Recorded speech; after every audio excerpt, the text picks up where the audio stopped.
Recording in progress. Got it. There we go. Look at that nice chunk of room tone that I got there as well. I used to not know that you should do that. Have a minute of silence or whatever, a few seconds of silence, I guess. There's no such thing as a minute of silence on this show. We're talking all the time. Yeah, absolutely. Plus, a full minute of silence would make for pretty bad audio. As a matter of fact, it's not recommended. I know everyone would be grabbing their phones like, oh, what happened? What happened? It must have shut down. I better turn to my brother, and me. So, yeah, welcome back. Dylan Schlender is joining me from the Reels of Justice podcast fame, multi-award winning. I'm going to go ahead and call it now. Yeah. I'm sure there's some hack award out there we can win. We should start one. That's what we should. We should. We have our own little, what is it? The Podern Family hashtag. We'll do the Podern Family Awards. There you go. Podern Family. That's great. Podlings. Yeah. That's another one I thought of. Okay. Even with the Dark Crystal, nobody calls their listeners podlings, I don't think. I've never heard anyone do it. So. Ooh, we're going to start doing that now. All right. Hello, all you podlings out there. Welcome to the Broken Brain Podcast. There you go. See, that's a much better professional intro than I usually do. I mean, people know what they're listening to. Like you can't really find it on accident, right? You got to click. It is interesting. Yeah, for the intro, there always is that feeling of like, and I have, anyone who listens to the show knows there are several where I just start. And it's like, hey, so anyway, we come into the middle of a conversation. So we are chatting today. You came on my live show that I did, the broadcast for Overdose Awareness the other day, a couple weeks ago, something like that, maybe a week ago. Yes. I don't understand time, Dylan. Maybe you can help me with this. Well, it depends. Someone could be listening to this in the year 2025, so it could be several years ago. That's true. In the post-apocalyptic future that is anytime after today, probably. Yeah, so, yes, we're getting there. a little pessimistic, but luckily we're talking about something that can help. You mentioned. Now I'm trying to remember who mentioned it first. It doesn't really matter, but actually, I rewatched the section in preparation for today, so. I asked you, because we were talking about overdose, and with your background in therapy, I said, what would be your perfect treatment plan if I gave you a blank check? There we go. And part of it you were talking about was trauma mitigation. And as part of that, you had mentioned internal family systems, which really lit me up because I'm actually a very big fan. I should say for the listeners out there, I am a fan. I'm not a therapist. I'm not a doctor. All this conversation from my end is just going to be as an enthusiastic amateur who's done a lot of reading and a lot of working within the system. So don't take anything I'm saying as medical advice or anything like that. I am just a big fan of the ideas, and that's what we're going to be talking about today. And I'll throw myself on there too. Don't take what I'm saying as medical advice either. I'm not certainly not conducting therapy. Yeah, you have to say, I'm a therapist, but I'm not your therapist. Not your therapist, right? Yes. Right. Just your host. Just your host and bestest buddy here on the show, everyone. The really interesting thing was for me was talking about internal family systems was that I was introduced to it by my therapist, by a therapist that I was on the other side of the room, sitting in the client chair. It says client on it, big letters. But that was where I was introduced to what was referred to in session. The first time I heard about it was as parts work, which is one way to describe internal family systems. And actually, sometimes if I introduce to people, that's what I'll call it at first, because it's a term that makes a little more sense. And we'll get into why that is. When people hear the word family, they think that this is going to involve other people. But there's a reason why. Yeah, that's true. There is a good reason for the naming convention. Yes, but calling it parts work, so I got introduced to it through my therapist as well when I decided to start seeing a therapist, and he was explaining the level of how this work how we would do it. I said, wow, this sounds kind of far out there. This doesn't sound like, it sounds a little nuts. So as we keep discussing this, bear with us because it all really does come together. And if you do stick with it, you can do a lot of good work and a lot of healing too. Like going back to what you were saying about trauma, this is stuff that can help you with very serious trauma, or even just having a little anxiety because you're going to give a public speech, so it runs that gambit.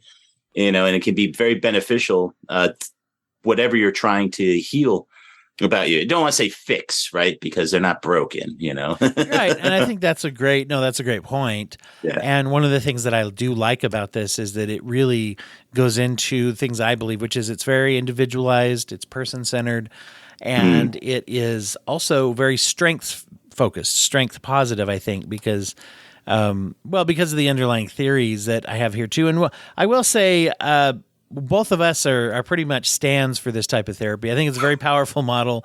We're going to be going ahead and talking about it in a positive way.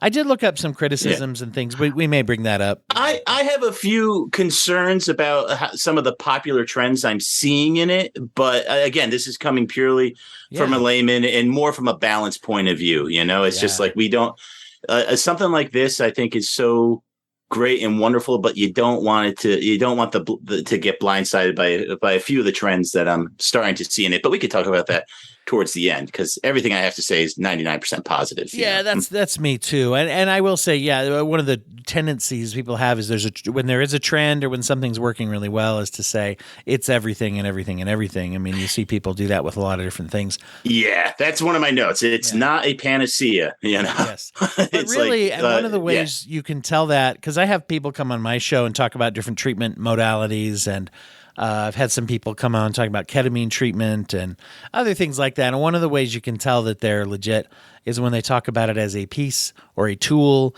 in your tool belt or toolbox or whatever. No one wears tool belts anymore, do they? But from time to time, okay. My son has a little tool belt when we built his birdhouse. It's very cute. And that's how you can see, because they're not looking at it as a magic panacea or anything like that. But first, I mean, we'll get into a little bit of what it is. That's probably important. I find that it's not the type of therapy that you mentioned and everyone goes, oh yeah, I've totally heard of that. Although I am seeing a few more people ask for it proactively as they come into therapy. Oh, that's great. Yeah, so it's catching around somewhere. Someone's talking about it. Yeah. Well, I'll tell you who's talking about it. The guy who invented it, or he'd probably more say that he discovered it, not so much that he invented it. And that's Richard Schwartz. And he is he basically came up with the system in the 80s when he was working with very high risk clients, specifically with like eating disorders. And he was noticing a few trends while he was working with those high risk clients. And that's what led him to develop this system. But Richard Schwartz is still with us. He still does lots of interviews, lots of podcasts. He just wrote he has a few books written, and there's a lot of books written about it. But I guess I should let you explain on a more technical level what internal family systems actually is. So what did Richard Schwartz discover? And I'll say this, and I've discovered in our chats, you and me, that you've actually read more direct Schwartz stuff than I have. So that's really helpful to have in here. And I've read some of the things that have come off from that. And one of the cool things about it is that the really cool researchers and people who come up with models, I find are, for lack of a better term, open source in their attitude about it, where they're like, hey, yeah, take this, use it, make a workbook out of it kind of thing. And I see him endorse a lot of the books people have written about it as well. So I always feel like that's a good sign too. But, the reason that it's called that is that Schwartz was trained as a family therapist with family systems theory. And family systems theory is something that is fascinating in and of itself, but it goes into the idea that if someone presents with a problem into therapy or any kind of mental health treatment and psychological issues, that it is not enough to talk to the person, that you have to talk to the family, right? Salvador Minuchin is one who was really big into this, and there's several others, but maybe we'll do an episode about them sometime. But the idea would be that they'd actually take even like a family genome, some people call it, or just a family chart. And Minuchin, for example, he didn't like to meet with individuals. He would tell people, if someone came in and brought their kid and said, my kid is misbehaving, he'd say, oh, okay, great. So you're here for you to learn how to work with your kid then. And they'd say, what? No, I want you to teach my kid to behave. And he'd say, well, why are they here? You're the one who needs to teach him to behave. So let's start with both of you. And do any other family members live in the house? They should be here too. And that was kind of a groundbreaking thing in a way. Another a book, if some people want to learn more about family systems, is the Family Crucible, which is it's a narrative nonfiction that tells a story of two therapists working with a particular family, true story with names changed or whatever. And the idea being that even when we're talking, even when they were, if you're a purist, which I don't know if anybody still is, but if you're a purist of that, it would be like, well, if we're talking about any of the relationships, even mom and dad, the youngest child can sit here in the room and be part of it because they already know what's going on anyway. And that's the theory, right? And that all the people make the parts of the family, and that if someone's like the identified bad guy, that is not necessarily true. That is just the role that they're occupying in the family. This is where terms come from, like a scapegoat child or a hero child or a whatever. Yeah, like I forget the exact term I used, but like the adultification of a child too early. Like so this would be like your 10-year-old daughter who like makes breakfast and lunch for the family because the dad's like an alcoholic. Right. They have to take on roles that they're not actually equipped to take on. Yeah. And some of the things that a family systems theorist would say is if you come in and it's like, oh, dad's an alcoholic, and so therefore they would look at that often and say, okay, well, what role does dad's drinking play in the family? What's being accomplished by that? Right? Because it's like behavior is a solution, not a problem, or at least an attempt at a solution. Right. And so there's something there if there's like, oh, one of the family members is really mean and everybody else is tiptoeing around the house. It's like, instead of saying, hey, mean family member, stop it, it would be more like, well, what role does being mean serve in the family? What's the attempt? And basically, and this is where it translates into internal family systems. Now, you can't always say this is true for everyone, but family systems likes to look at the theory that every behavior is a form of communication, and every behavior plays some kind of intended function. And generally speaking, what we're trying to do is we're trying to be healthy and happy. And if I am, if drinking myself into feeling better every night is part of that, and at some point that seemed like the right thing to do, maybe that's better than confronting an issue that might wind up in threatening my family. As far as our, if we have to really dig into our problems, some hard decisions and hard discussions might have to be made. So it's better if I'm drunk. Exactly. It's this better anyway.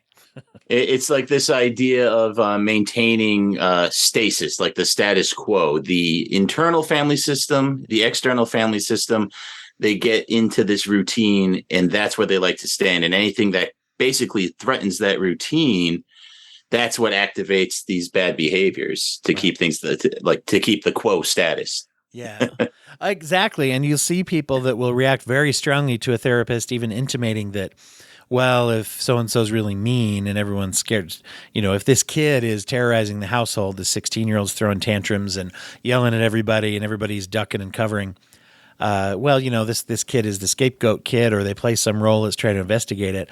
Even the suggestion that the behavior plays a role instead of the kid just being easily identified as a bad kid, people will push back like crazy.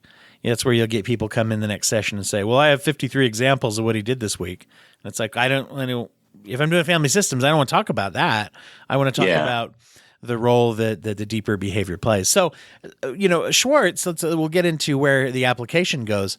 He looked at that and said, okay, there's this external relationships that are completely outside ourselves, and you work with the whole family, great. But what's going on internal? And one of the things I really like about it is that it sort of plays with the concept of the inner child, which is sort of a pop psychology term that everybody knows. And, we see it depicted on movies and TV, I think, where it's like, just same thing that's usually on those, which is just your inner child and this and that, and therapy's kind of silly. But this takes it to a next level where it's like you don't just have an inner child, you've got an inner family.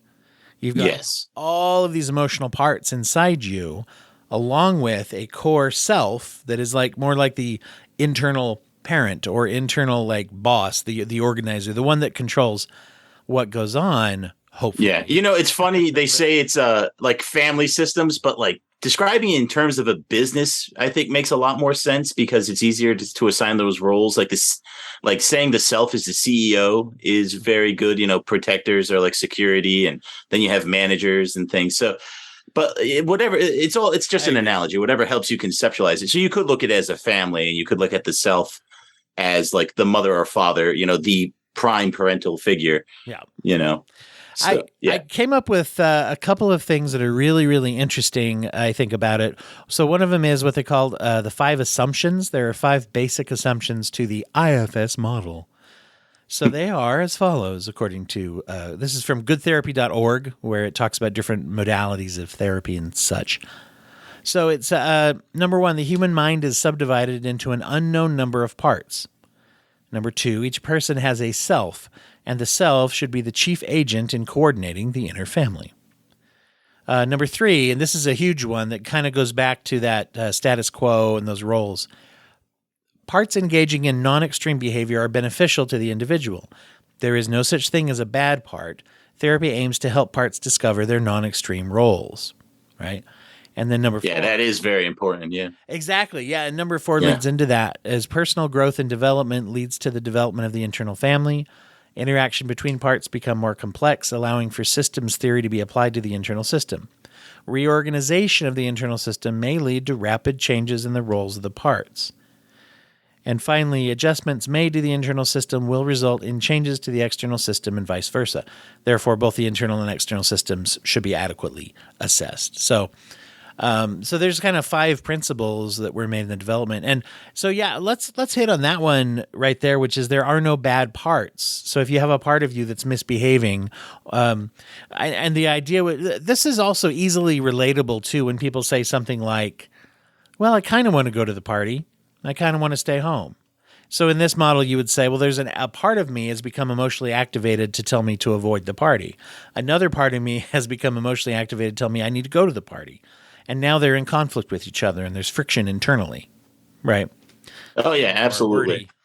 No, and that's a good way of looking at it. And I think if you look at like the extreme examples, right? Like, so when Schwartz was talking about working with people with bulimia, right? He realized the way they were describing their condition was there was a part that would make them binge, then a part that would make them feel shame, and that's what would make them purge, right? So you actually had this intense critic part, and then you had this other, which would be more like the firefighter part, the extreme indulgences that like people have. So if you're feeling really stressed and your idea is to binge on like chocolate or ice cream or something, that's a part that is being activated to shield you from whatever those negative emotions are. And then usually when those parts get activated, they then activate like a manager part that's the critic.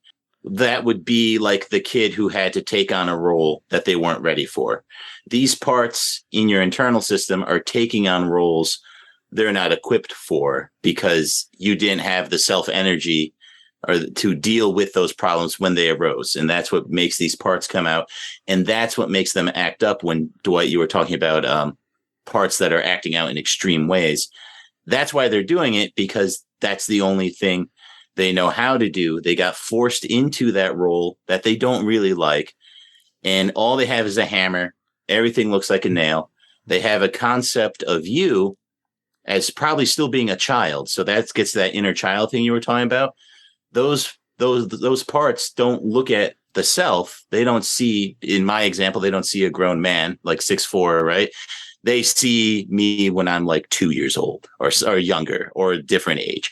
And that's how they act, because they don't trust yourself to handle those intense emotions. So it's just like the kids who have to make the lunch, who have to cook the dinner. They're taking on those roles that they're not actually equipped to do, but they were forced to do it. Because what would those kids rather be doing? If you talk to a 10-year-old girl who had to make dinner for her family every night, she'd tell you she'd rather be playing with Barbies or Tonka trucks. It's 2022, so she could play with whatever she wants, but she wouldn't want to be cooking dinner. That's my point.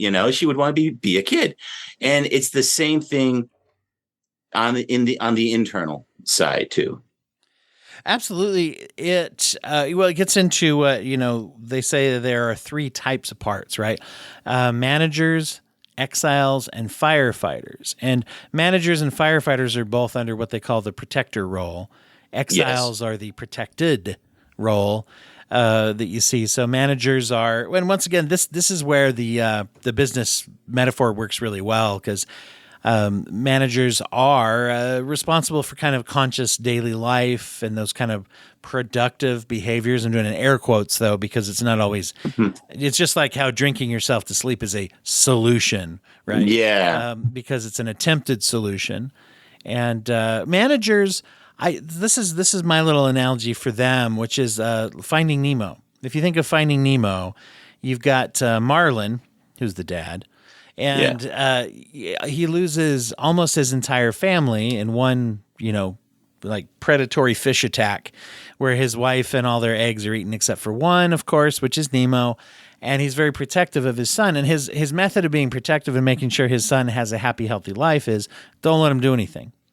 You can't go out. You can't go to school. Let's wait a whole year. I know you want to go to school. I know you'd like to be adventurous, but you're not allowed to because I can't lose you.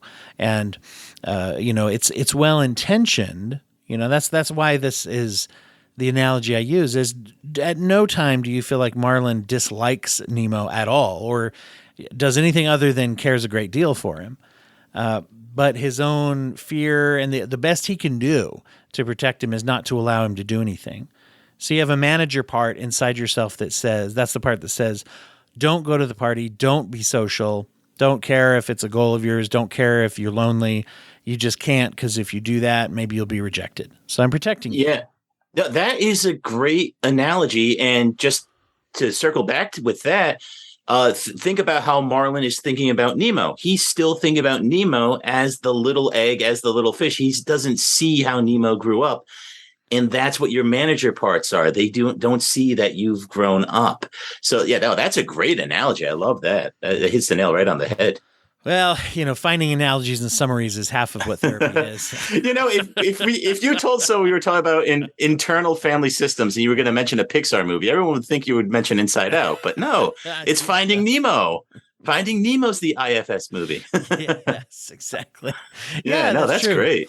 It was very well. And you got also firefighters, which is an interesting thing that I think, because in my mind, I always latched on to, protectors and protected, got it. But it's significant once you learn the difference here, because firefighters, you can talk about that if you want.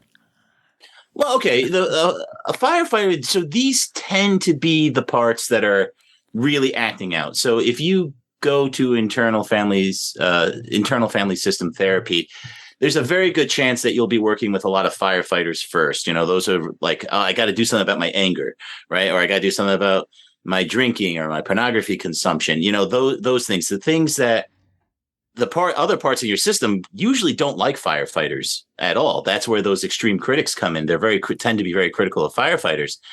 But think about what a firefighter does in real life. They're standing by, they're waiting, they get the call, and they go headlong into the fire and they put it out. And these firefighter parts, they do the same thing. So if you get hit with an extreme emotion, maybe it's a breakup, or maybe it's just something that has to do with your relationship with like your mother or father. And when you're in the same room with them, you got that part that's screaming, I got to get out here. That's the firefighter. And those tend to manifest themselves in those extreme acts that then manager parts will come in and say, why did you do that? What are you doing here? Mm-hmm. So the firefighters tend to be those extreme acting out parts, I think would be the best way to think of them. Again, there's no bad part. The firefighters doing this because it's what they know how to do. It's a role that they were forced to take on to protect you from this pain. Like if they're not protecting you in their mind, it could be even go up to you dying. They can't conceptualize the current, like where you are currently, like they are stuck in that role. They are stuck with a certain idea of you and how you handle these situations. And it's interesting because even a suicidal part would be characterized as a firefighter, could be characterized as a firefighter. Because, suicide's not crazy. What it is a sort of misallocated solution attempt, right? To put it that way. It's like there's a part of us that's saying like, well, if things are terrible and they will never improve, if that's literally true, suicide becomes a viable option to end pain. That's why I've always felt like, the problem isn't so much the desire for suicide as much as it is the belief that everything's terrible and the belief that it can never get better. Right. To the degree that I doubt those things and actually start to think, well, maybe not everything's bad and maybe things could improve, suicidality usually drops considerably. Right. If we have those kinds of things, if there's hope. Right. In other words. Yeah. And so, but it's interesting because there's still a part of us that wants to stop pain. That's why it goes there. Right. And it's easy to lash out at that part. And this is where I think one of the big things about internal family systems, we keep saying there's no bad parts. The book by Richard Schwartz. That's one of the books, right? Yes, that's the one I read in preparation for the show recently. I read his 2 other books a couple years ago too. That's his newest one, right? I think that's the newest one. Yeah. And that's the one where I have a few concerns that we could talk about at the end of the show too. Nice. Yes. It's always good to have something to balance us out. But I really love the idea that this is where it's a strengths-based model, in my opinion, because you get into the idea that you've got this part of you that actually cares about you, that loves you, and it has been working really hard, maybe for a long, long, long time. And most of the time it's been getting hate as its response, right? Because we hate this part, and this part makes. Well, actually, I want to stop you right there when you say we hate this part. It's the other parts in your system that hate it. Yourself doesn't hate parts. That we'll probably get to that a little bit where you talk about. So a manager is a very self-like part. There's a lot of times where you think you're acting with self-energy, and it's actually just a very self-like part, and those are very useful. Those are the things that probably let you look at an Excel spreadsheet all day to do your job. You know what I mean? That's a good managed part. Yeah, get up and make breakfast for everyone when you're 10. Yeah, no, so the very good part to have, and they tend to hate the firefighters of the extreme acting out parts, and so when you say you hate these parts, it's really a self-like part that hates it, because your actual self will never hate. And that's part of the therapy model, which we'll probably get into in a little bit more. I'll let you wrap up your point, though. No, that's a great point, because one of the big parts of IFS is actually trying to disentangle the parts from the self. Yes, Schwartz calls it unblending. You have to unblend the parts from the self, which is not easy to do. That's one of the things. You read these books and the examples he gives, he's always very quick to qualify, it usually doesn't go this fast. I'm putting it in here just as an example. And you really should do this work with an actual therapist who's trained in this system. So when Dwight and I talk about some of the work that you do, we're talking on a conceptual level. This isn't a follow along at home thing. You know what I mean? You can read the book, find an IFS therapist if the kind of work we're talking about sounds appealing to you. But we're just talking about this for because we're fanboys of it, so don't we're not guiding you through it. We're going to explain how it works, though. I will say, yes, we're going to get into that in just a second. I will say you can adapt, and some people have adapted some of the exercises into sort of at-home meditative processes. It's just focused on the parts. I will say that I would suggest that it's not that you shouldn't necessarily, I guess if you try it with meditation, whatever, it's going to be much, much more powerful if you have worked with a therapist and then are doing some exercises at home, because you'll have been through this process before. You know what it's supposed to feel like. In fact, one of the books that I have on my shelf is a self-therapy workbook. It's full of exercises for the IFS process by Bonnie J.Y. Celsius W. But she is very, very, throughout the whole thing, a lot of it is guided meditation and using the concept for your day-to-day life. And when you read it, is intended to go along with guided therapy by somebody who's doing it with you, because it's much, much more powerful to do it in therapy with someone, obviously, who's doing therapy. You can't do therapy to yourself. You can do self-help, but it's different. Yeah. And one of the reasons it's beneficial to work with a therapist, or just you have to work with someone who has the concept of self-energy, because it would be very easy for a self-like part to take over that process, to move things along with your day. It's like, oh, hey, look, we're doing it. You're in self. This is self. I'm talking to you now. And it's not actually self, and so that's a huge part right there. That is a huge part of someone working with someone So who's they could call you experiencing out on it. Exactly. exactly right, recognizing Yeah. where you're at. Have you come across the 8 C's? That's something that my therapist always would mention, the 8 C's of self. C's of self. Yes. Self spelled I with a don't C. have them. I don't have them memorized, but I do have the book. Oh It's no, it like a. wasn't. I got him here. I Oh, got him okay. right here. Oh, okay. I don't have memorized either, but that wasn't a test. It was just. Oh, okay. But you know what? You passed because of honesty. Ah. Oh, well, see, there you go. I have a part that likes to be very honest, but also likes getting adulation. And that's probably why I came on the show. So I had a part that really wanted to show how smart I was, knowing all this internal family system stuff. So the 8 C's are compassion, connection, courage, clarity, curiosity, creativity, confidence, and calm. And I will say that's something that each of the times, and this is a good time for us to probably segue into what this looks like if you're practically sitting in session. The therapist I was working with, she would actually go through these. In the very beginning, a lot of times there is a meditative process right out of the gate, which is focus internally, right? Focus internally. And the way it was done with me was always like focus internally and go to that place inside yourself, deep inside yourself, where you can be compassionate, where you can be connected, where you feel yourself able to have courage and clarity, curiosity, where you're free to be creative. You can be confident, you're calm, some version of that those would be. And as somebody's going through that, for me anyway, that gives me a really good image of where I'm trying to get to, that there's somewhere inside myself. If I can be those 8 things, that's my self, right? That is the me that's not so insecure and bogged They down would with say you're in self energy when you reach that state. And in the actual, so in the work I did with my therapist, it was basically the same idea, where it's like, let's look inside and let's get curious about a part, right? So if there were, for a hypothetical, let's say you have a procrastination issue. Massive and homicidal. Procrastination. No. Let's do that. Well, in Schwartz's book, No Bad Parts, he does talk about working with like murderers, sex criminals, like the worst of the worst, and talking about how those are still parts, and it's just like, whoa, boy, dude, don't bite off more than you can chew here. That's a lot for people to take in.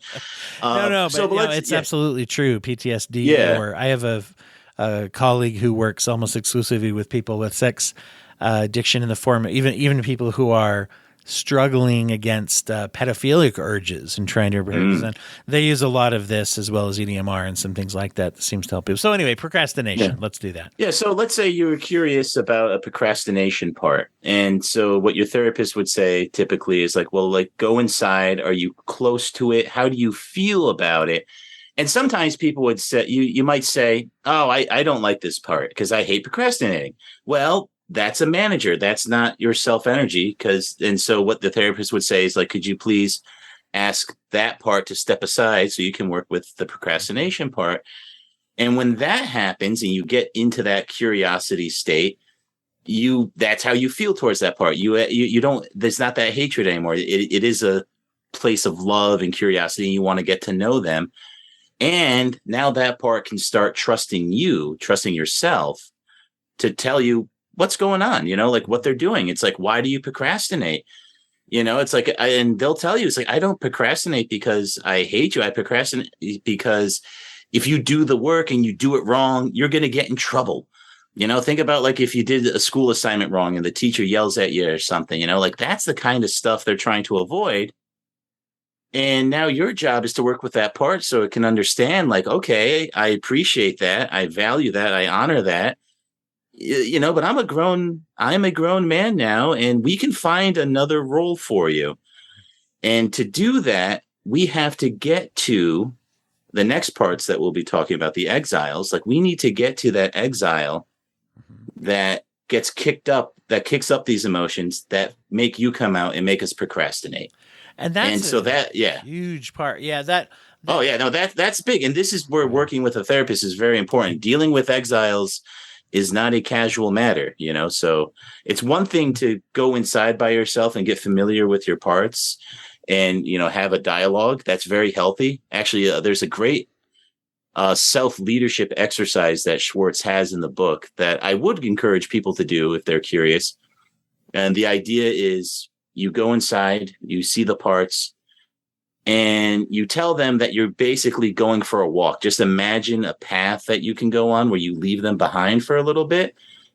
And you're going to come back. You're not abandoning them. It's impossible to abandon them because they're still there. But it's like, I'm like just myself. I'm going alone. And that feeling, if you're able to do it right, that you'll get, because you will get a feeling, that's self-energy, you know? So that's a useful exercise that you can do at home, I would say. Yeah.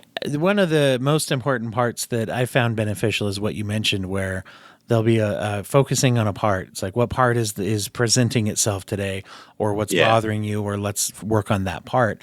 And then, it'll slip right by and it'll say, like, how do you feel as you picture this part? And oftentimes it's a visualization of, look at this part as if it was literally, a personified in front of you, and kind of like, interpret that however you want and whatever it looks like. But then to say, how do you feel when you look at this part? What do you think of this part? What do you feel towards this part? Oh, I feel sad. Okay, well, that's probably another part of you. Yes, is there a sad part that stood up, and that's how my therapist would always lead through by saying, like, let's ask this part if it is willing to step aside, or does it need some attention? And usually, that's important. Yeah, you just feel it step aside. Although it has happened to me where it's like, I think this is actually more pertinent today. Okay, well, let's go back to the procrastinating part and ask if it minds if we come back to it later, which, of course, being a procrastinating part, it won't mind. No, it won't. Yeah, that's a good point. Usually crack jokes in the session, but, that's not during. Well, I cracked a lot of jokes in my sessions. I do too, but not during the exercise. Yeah. No, that's a very good point. And again, why I think it's very important. I mean, reading the books are good, but working with a therapist is really important, because this can go in a lot of different directions. So when we talk about emotions being triggered, right, or kicked up, what Schwartz actually refers to those is as trailheads, right? Because now it's not that you're triggered and everything kicks up. You have a path that you can explore now. It's like, well, okay, hold on a minute. You are feeling upset. So instead of just saying you're triggered, it's like, well, that's a trailhead.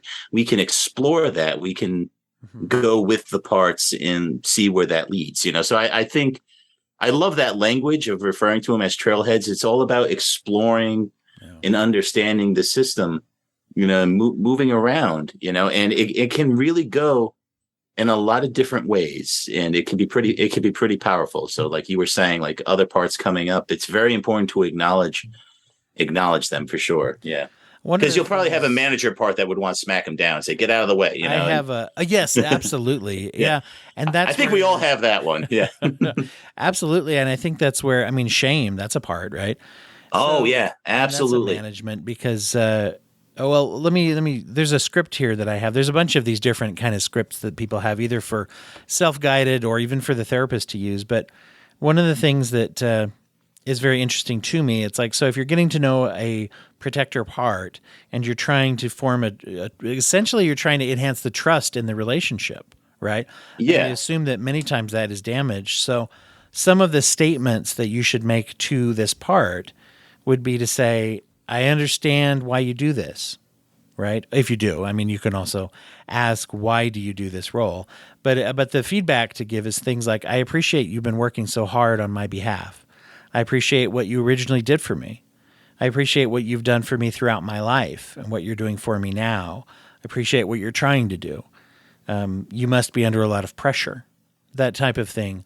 And trying to approach this part of you in a way that is loving and shows empathy, internal empathy.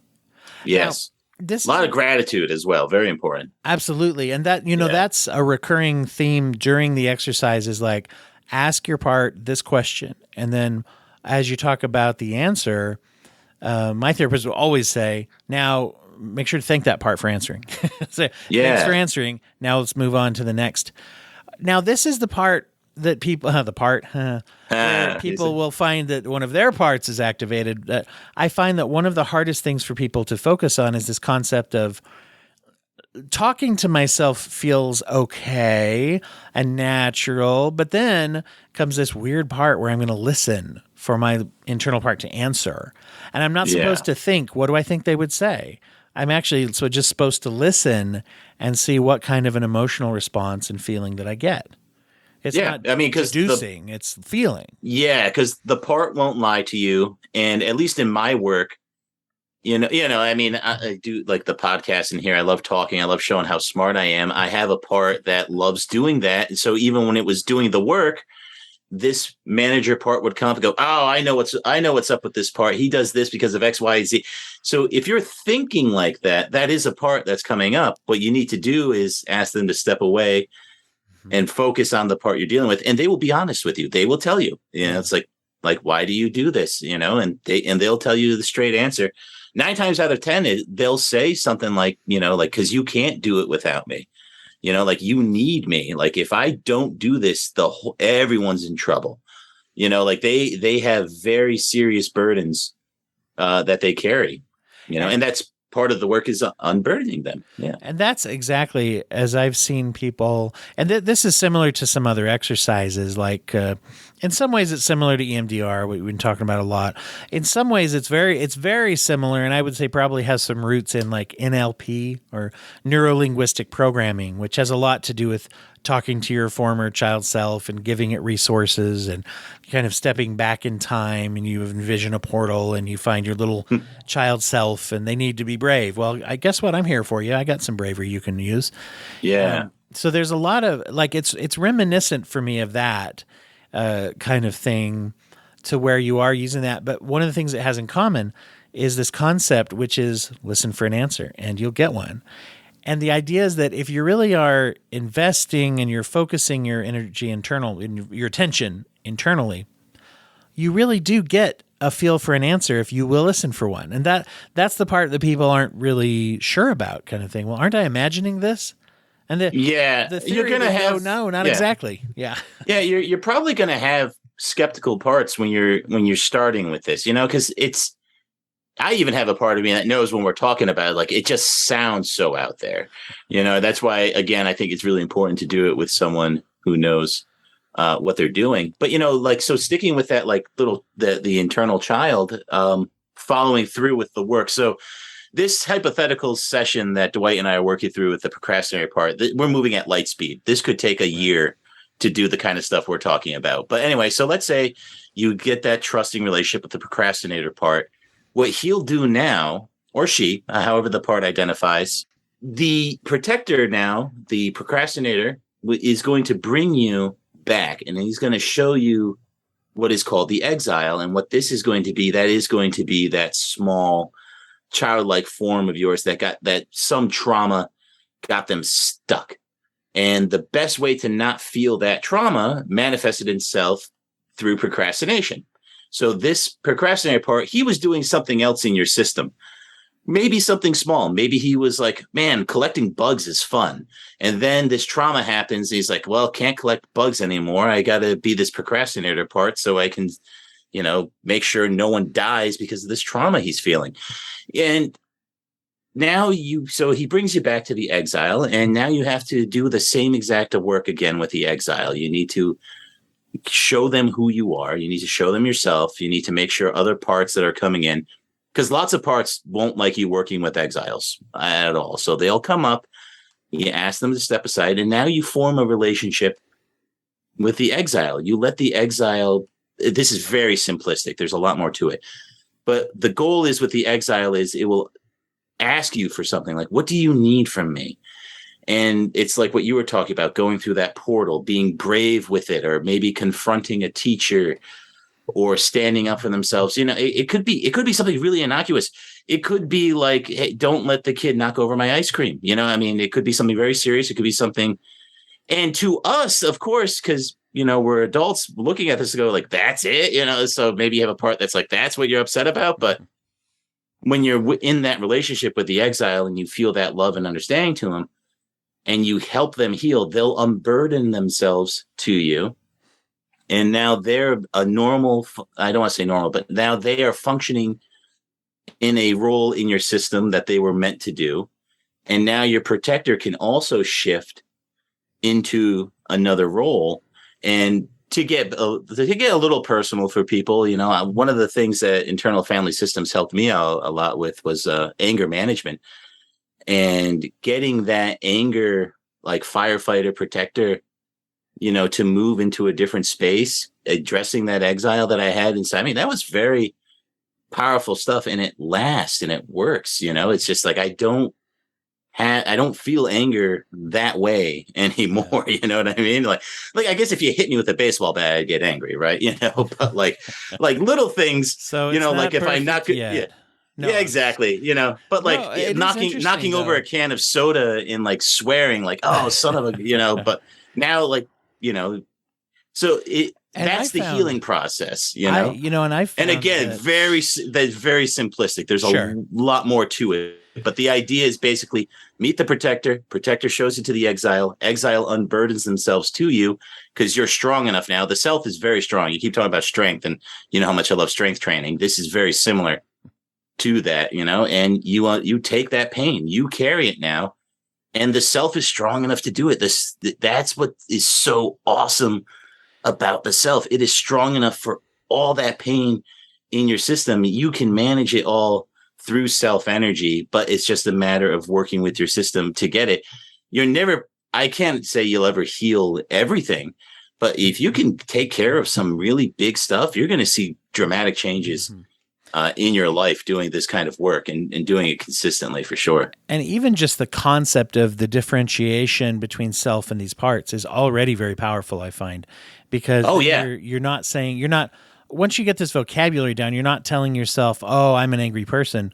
You were saying, oh, I have a part or some parts of me that seem to be easily activated, or might be, I have a fireman part that just ironically wants to burn everything down as a way to protect me or to protect something, or because of an intention that deep down is a good intention. The other thing, and as you mentioned, there's not a recommended speed of recovery. I will say, however, my experience is when I have done this kind of work, I found that I recovered through or worked through some feelings much, much faster than other therapy. And so, not to put that expectation that it's magic or anything, but I will say that, it would be up there with some techniques that can make some meaningful difference in how you're feeling pretty soon, and yeah, I agree. And resolve more, but the idea that, this can actually, day one, you can feel the powerfulness or the power of the feelings bumping into each other. And that sometimes already starts to, because you can't pay attention to anything without it starting to change. Yeah, exactly. So like on day one, you're not changing the procrastinator part, just to keep running with that example. However, on day one, you've just built more trust with the procrastinator part. And that part is going to start trusting your self-leadership. Yeah. A little more, not always. They're still going to have that job until you can heal and move on. But on day one, you can start building that trust, and that will start affecting your relationship with like how you see procrastination. Like you'll be very aware of when that part comes up, and then it could very well be that, like, because we're talking about procrastination in a firefighter role, so it's something that's probably causing you harm at work, right? Like you're putting off your TCP reports till the very end of the week when you shouldn't. So now maybe your procrastinator part, once you take care of that exile, maybe he wants to be what's called an advisor now, right? Which is like a type of manager kind of. So it's an advisor part where it's like, you know what? Maybe we can procrastinate on this, but it's not in that knee-jerk way anymore, so now maybe he has kind of the same job but in a much healthier way for your system.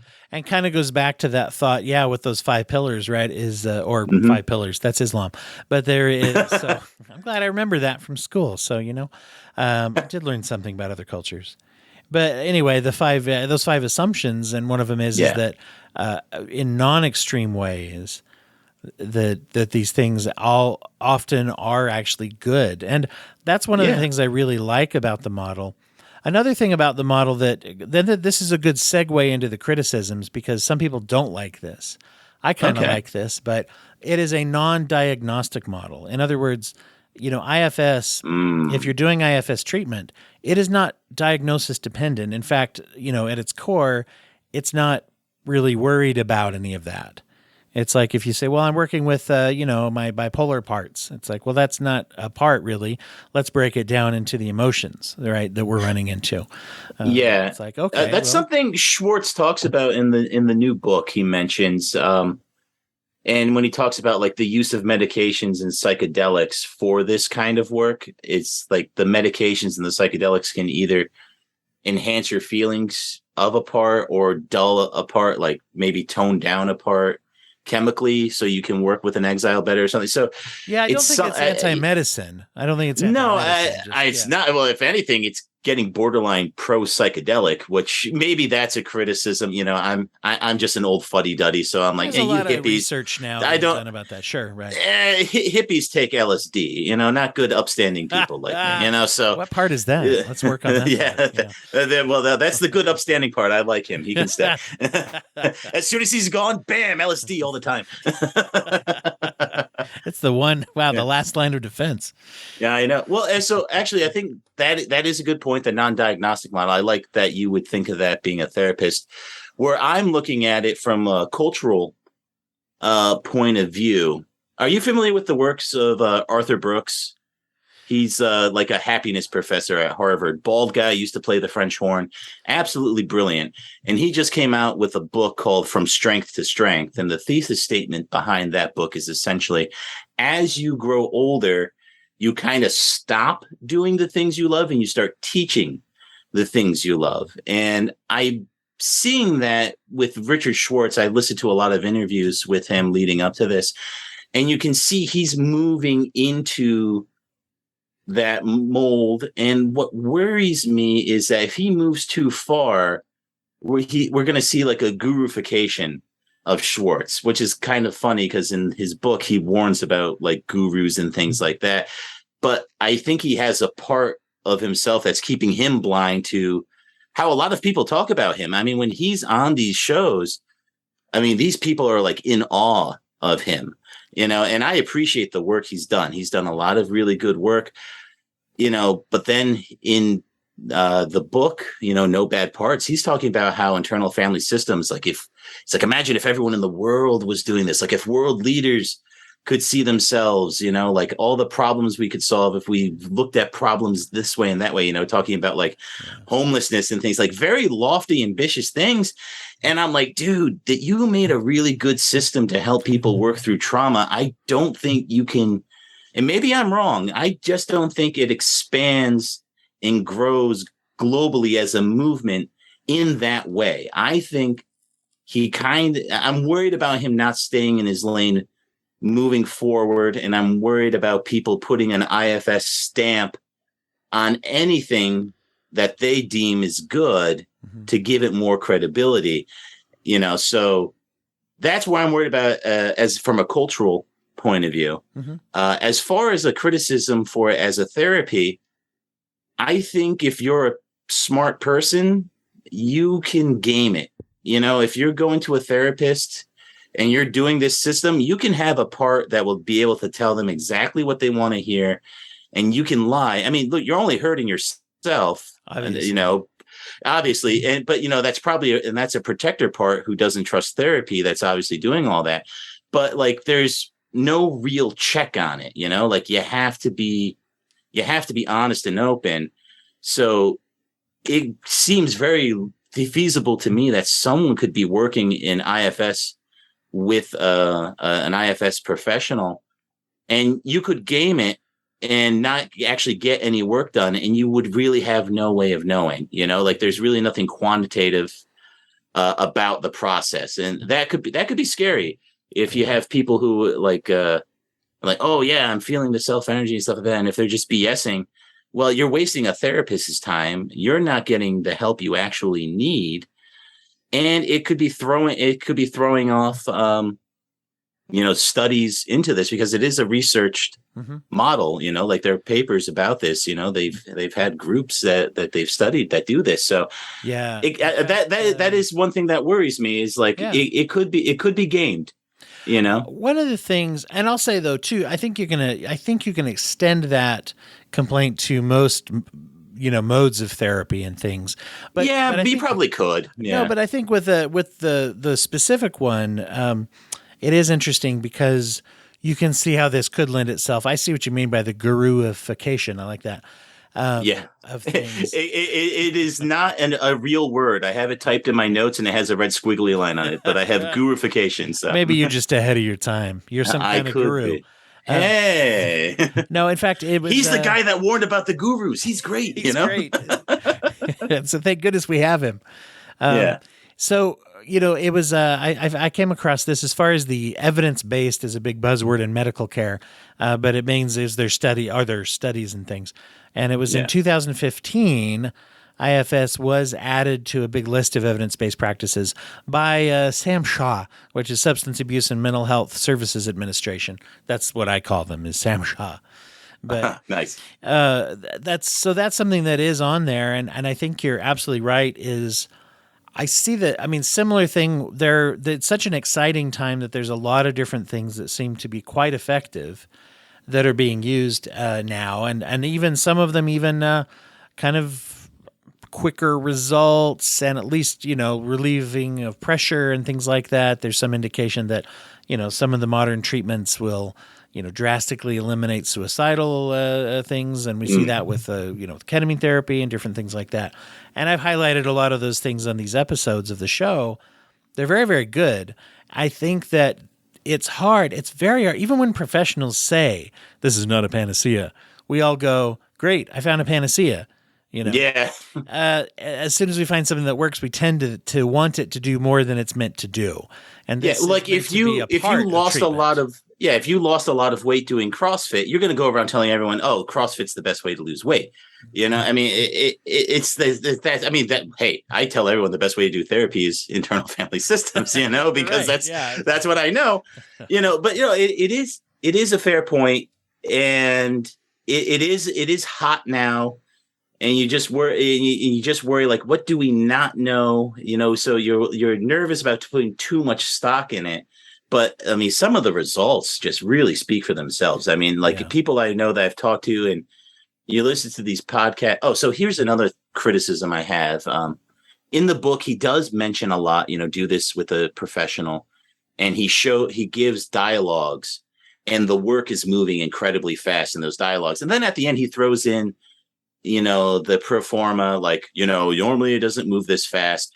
You know what I mean? But that's like having like the jack dude on the Bowflex. It's like results not typical. It's like people aren't looking at results not typical. They're seeing the huge dude and it's like, well, I need to get a Bowflex now, So I'm worried that even though he is very careful in his language, it might still just be a little too cute by half, where it's like, look, these kind of results aren't typical, but look what happens when you do get results like this. So again, I don't think he's trying to scam anyone, but when you listen to him do interviews, like he did another podcast, and he actually does a bit of session work with the woman host, and she basically kind of has a breakthrough right there on the podcast. And it's like, that's pretty advanced work to all be happening all at once. Like, and she even mentions like, well, maybe I have a part that just wants to impress you too.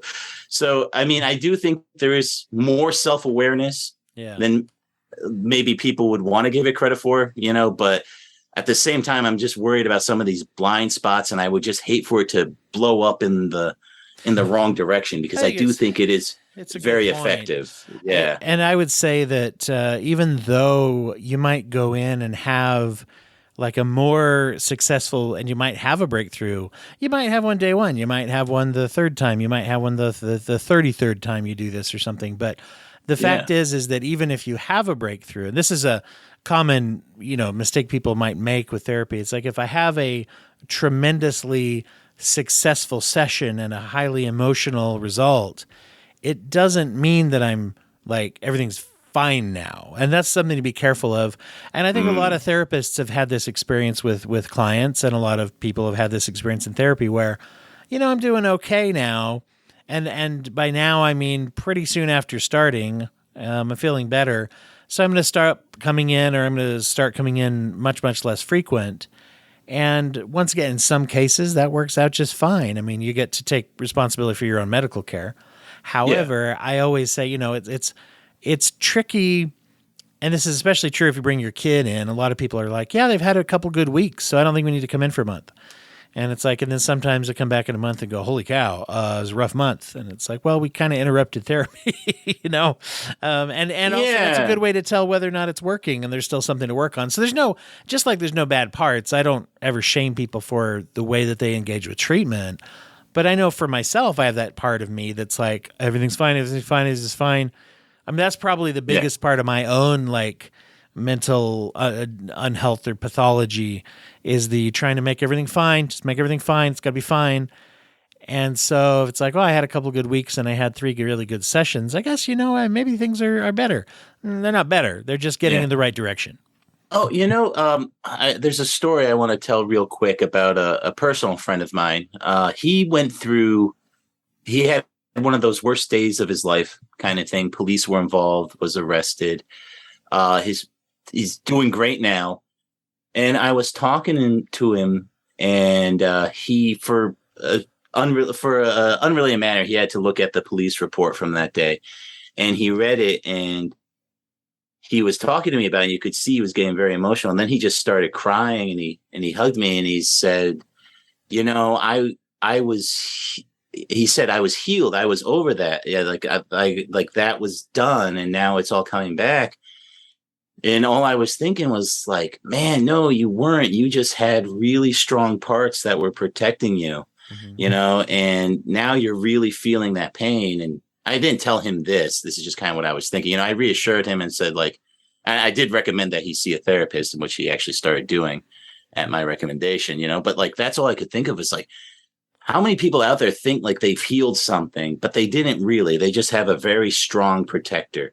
And until you can actually get in and heal that trauma, you will carry it around with you, and it will manifest itself in your life in ways that you probably don't want it to do, Yeah, so, and that's one of the reasons why it is so powerful to reiterate that whole idea of like, oh, that's a sad part of you. Let's ask that part of you to excuse itself. That's a shame, right? That's a guilty, shameful part of you. Let's ask that one to step aside and now get back to talking to this one. What I found is that even if I would tend to shy away, even if it's kind of subconscious, but shy away from that part because it's hard to talk to that part. It's hard to focus on it. I'd rather focus on the shame part for a minute and deal with, I'm ashamed. And it's like, okay, well, you're not ashamed. You have a shameful part. Let's ask that part if it'll wait and we can talk to it later if it needs it. Oh, okay. Back to the main thing, back to procrastination. We got to get right back on it. Mm-hmm. There is it lends itself to focus, high focus on something. And then it starts to change. So this has been really cool, as I knew it would be, to be able to talk about this. Yeah. And it's also fun, although I've been learning about this and I've been using it as well as I just did some EMDR training and stuff. It's a newer thing for me to add into my practice. So I will say, the majority of my experience with it was as a patient, and then learning it since then and getting to use it as a therapist has been very exciting. But it's nice to be able to sit down and talk about this as consumers of mental health, which I'm often at least in the seat of both, but I guess I'm somewhat that hat, but it's, it's nice to be able to talk about it just as recipients of that.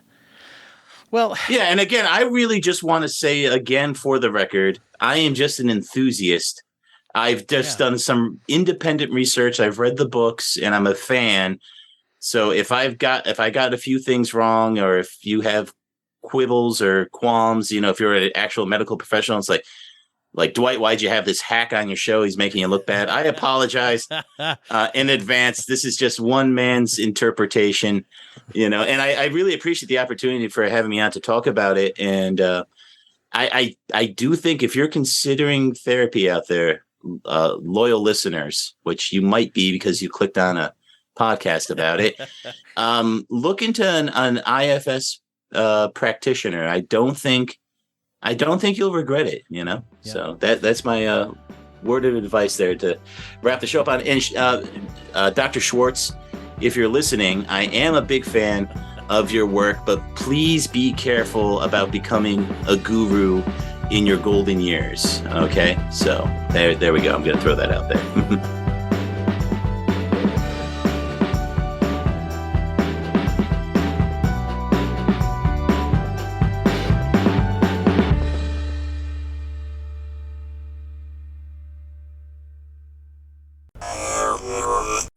Thank you for listening to the Courtemp Arts Podcast Network. To listen to more Courtemp Arts shows, visit courtemparts.com.